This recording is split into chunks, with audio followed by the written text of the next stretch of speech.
ஆண்டவராகிய இயேசு கிறிஸ்துவின் இன்பனிய நாமத்தில் இயேசுவே என்னோடு பேசுமே என்கிற இந்த தின தியான நிகழ்ச்சிக்கு அன்பான தேவஜனமே, உங்களை ஒவ்வொருவரையும் நான் வாழ்த்தி வரவேற்பதில் என் ஆண்டவருக்கு நான் மிகவும் சந்தோஷமா இருக்கிறேன்.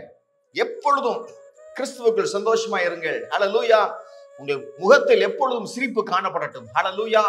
நாம் இந்த நாளுக்குரிய ஆண்டவருடைய மங்களகரமான வசனத்தை பார்ப்போம். வாருங்கள். யாத்ராகமம் 6:29. கர்த்தர் மோசேயை நோக்கி, நானே கர்த்தர், நான் உன்னோடே சொல்லுகிறவர்களை நீ எகிப்து ராஜாவாகிய பார்வோனுக்கு சொல் என்று சொன்னபோது.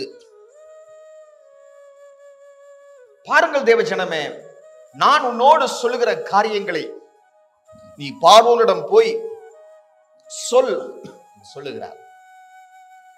உன்ன மோசே என்ன தெரியுமா சொன்னாரு? நான் அவர்கிட்ட போய் இப்படி பேசுறது, பார்வோன்ட்ட போய் இப்படி பேசுறது, நான் விருத்த சேதனம் இல்லாத உதடு உள்ளவன் எல்லாம் சொல்றாரு. ஆண்டு சொல்றாரு, நீ பார்வோனிடம் போய் பேசும் பொழுது நான் பார்வோனை வாதிப்பேன், நான் எகிப்தை வாதிப்பேன். ஹல்லேலூயா. பேசுவதற்கு யோசிக்கிறார் மோசே. நான் போய் எப்படி பேசுவது? நான் பேசினா பார்வோன் கேட்பானா? சொல்றாரு. ஆண்டு சொல்றாரு, நீ போய் பேசு. பார்வோன் அவன் இருதயத்துல பேச வேண்டியது ஏன் காரியம். அவன் இருதயத்தை கடினப்படுத்தினாலும் கடினப்படுத்துவேன், ஆனா வாதிப்பேன்.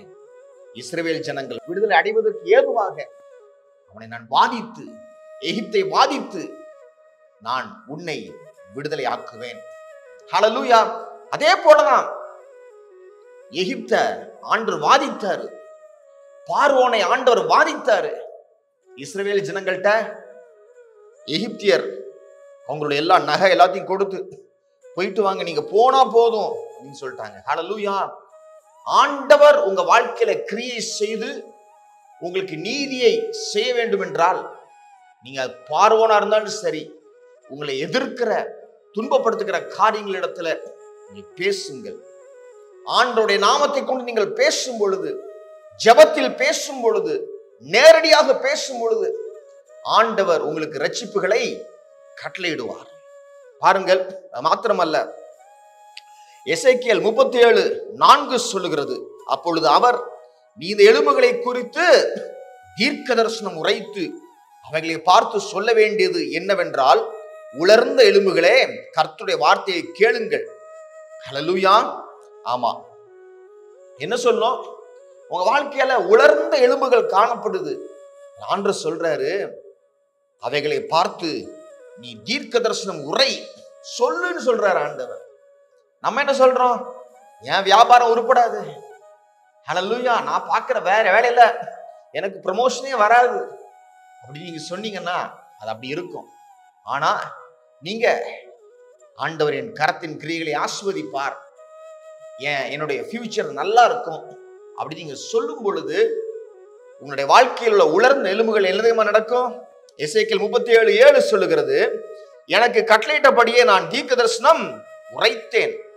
நான் தீர்க்க தரிசனம் உரைக்கையில் ஒரு இரைச்சல் உண்டாயிற்று, இதோ அசைவு உண்டாகி ஒவ்வொரு எலும்பும் தன் தன் எலும்போடே சேர்ந்து கொண்டது. பாருங்க, எசேக்கியேல் அவருக்கு கட்டளையிட்டபடியே ப்ராஃபஸி சொல்றார், தீர்க்க தரிசனம் உரைக்கிறார். அவர் தீர்க்க தரிசனம் உரைக்கையில் பேசும் பொழுது உலர்ந்த எலும்புகளை பார்த்து பேசுறாரு. ஹல்லேலூயா. உங்க வாழ்க்கையில் இருக்கிற உலர்ந்த காரியங்களை பார்த்து நீங்கள் பேசும் பொழுது ஒரு இரைச்சல் உண்டாகும். எதுவுமே மாற மாட்டேங்குது பிரதர், எல்லாம் அப்படியே இருக்குது என் வாழ்க்கையில. ஆண்டவர் சொல்றாரு, நீ பேசும் பொழுது ஒரு இரைச்சல் மூவ்மெண்ட் உண்டாகும். அசைய மாட்டேங்குது பிரதர், அசைவு உண்டாகும். ஒவ்வொரு எலும்பும் தன் தன் எலும்போடு சேர்ந்து கொள்ளும். சத உண்டாகும். ஆவியை ஆண்டவர் பிரவேசிக்க பண்ணி அந்த உலர்ந்த எலும்புகள் எந்திரிச்சு எப்படி தெரியுமானாங்க? பெரிய சேனையாக மாறினார்கள்.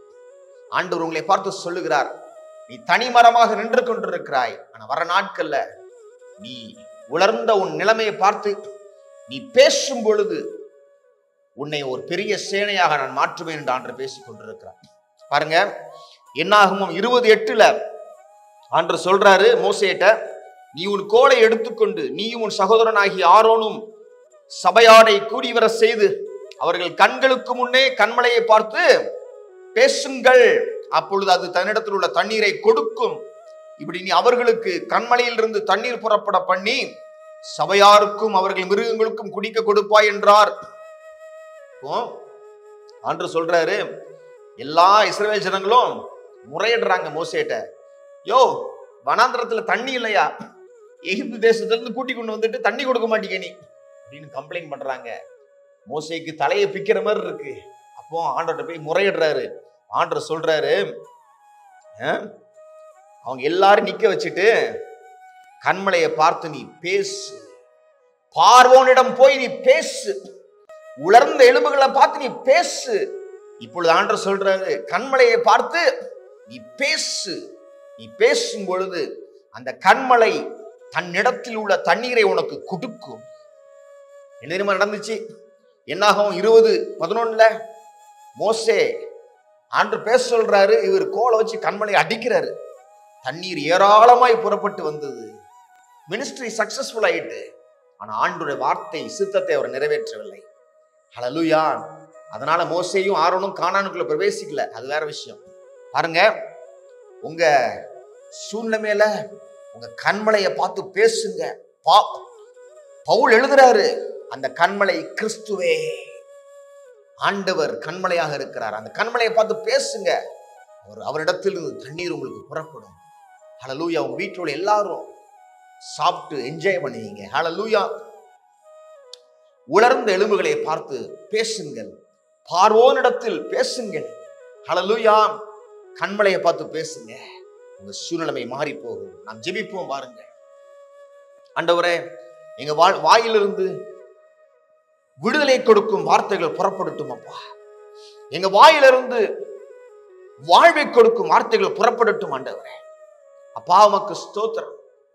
நாங்க கெட்ட வார்த்தை பேசாமல், நாங்க நெகட்டிவான வார்த்தைகள் பேசாமல், பக்தி விருத்திக்கு ஏதுவான எங்களுடைய வாழ்வை மாற்றக்கூடிய விசுவாசம் நிறைந்த வார்த்தைகளை பேசட்டும். அதனால் எங்கள் வாழ்க்கை மாறட்டும். நன்மைக்கு ஏதுவாக, வாழ்வுக்கு ஏதுவாக எங்கள் வாழ்க்கை மாறட்டும். ஏசப்பா, நாங்கள் பேசட்டும், எங்கள் சூழ்நிலை மாறட்டும். நன்றி ஆண்டவரே. நன்றி செலுத்தி இந்த ஜெபத்தை எங்கள் அன்பர் இயேசு கிறிஸ்துவின் நல்ல நாமத்தில் ஏறெடுக்கிறோம் எங்கள் வல்ல பிதாவே. ஆமென், ஆமென்.